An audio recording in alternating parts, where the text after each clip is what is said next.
नमस्कार, आप सभी का फिर से स्वागत है भोले श्याम कॉमर्स क्लास में।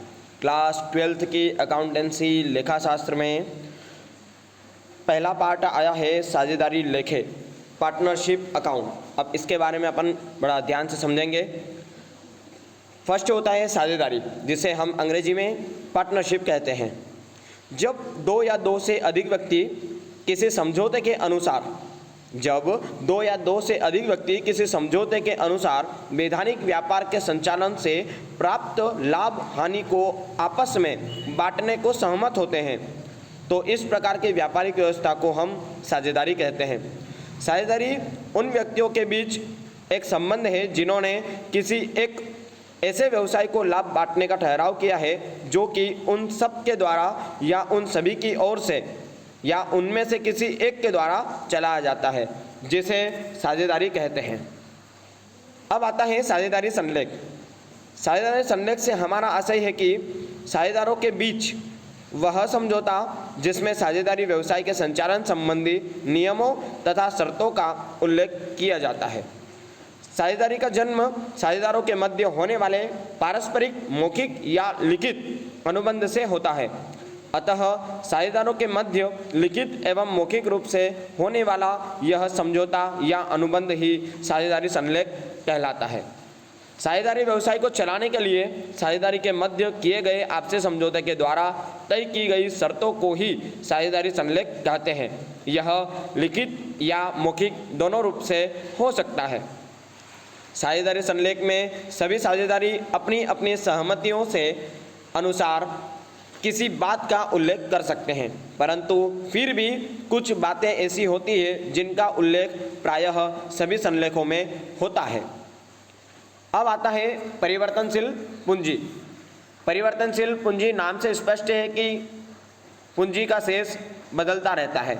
अर्थात अब हम आगे बढ़ते हैं। यह पद्धति जिसके अंतर्गत साझेदारों के समस्त व्यवहार उनके पूंजी खाते में दर्ज किए जाते हैं। प्रतिवर्ष पूंजी का शेष बदलता रहता है, अर्थात परिवर्तनशील रहता है। यदि कोई विशेष निर्देश न हो तो सदैव यह मानना चाहिए कि साझेदारों के पूंजी खाते परिवर्तनशील होते हैं। परिवर्तनशील पूंजी खाते के अंतर्गत केवल एक पूंजी खाता खोला जाता है, जिसमें पूंजी के लेखे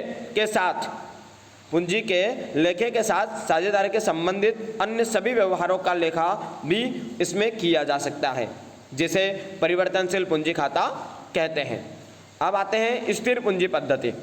वह पद्धति जिसके अंतर्गत पूंजी स्थिर रहती है, अर्थात साझेदारों के पूंजी खाते में केवल पूंजी ही दर्ज की जाती है। इसमें साझेदारों के चालू खाता बनाया जाता है, जिनमें साझेदारों के वेतन, बोनस, कमीशन, इन सभी का लाभ आदि का दर्ज किया जाता है। स्थायी पूंजी खाते के अंतर्गत साझेदारों की पूंजी सदैव स्थिति स्थिर रहती है और साझेदार के संबंधित अन्य व्यवहारों का लेखा साझेदारों के चालू खाते में किया जाता है, जिसे हम स्थायी पूंजी खाता कहते हैं। लाभ हानि नियोजन खाता। वह खाता जिसमें सारे समायोजन कर वितरण योग्य राशि ज्ञात की जाती है। वस्तुतः यह लाभ हानि खाते का ही विस्तार है। लाभ हानि नियोजन खाता लाभ हानि खाते का विस्तार है, जिसमें साझेदारों को वितरित होने वाले लाभ, वेतन, कमीशन, बोनस, पूंजी पर ब्याज, आहरण पर ब्याज आदि का लेखा होता है। यह खाता नाम मात्र के खाते की श्रेणी में आता है।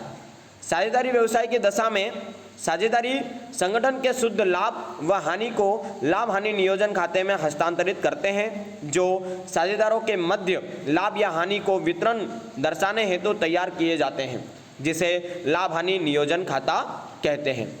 आदर्श रूप में यह कह सकते हैं कि वह खाता जिसमें लाभ या हानि का प्रयोजन होता है, वही खाता लाभ हानि नियोजन खाता कहलाता है। अब आता है ख्याति। लेखांकन की दृष्टि से ख्याति से तात्पर्य उन किसी संस्था द्वारा अन्य संस्था के अपेक्षाकृत अधिक लाभ अर्जित करने की क्षमता को ख्याति कहते हैं। वह लाभ जो व्यावसायिक संबंधों, प्रतिष्ठा एवं प्रसिद्धि से मिलता है।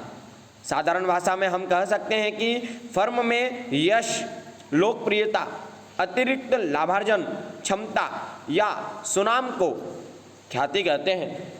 एक सीमांत फर्म के लाभ से जितना अधिक लाभ कोई फर्म अर्जित करती है तो वह अब उसकी ख्याति कहलाती है। Thanks for watching this video. Like, share and subscribe and click on the bell icon. जय श्री भोले श्याम जी के।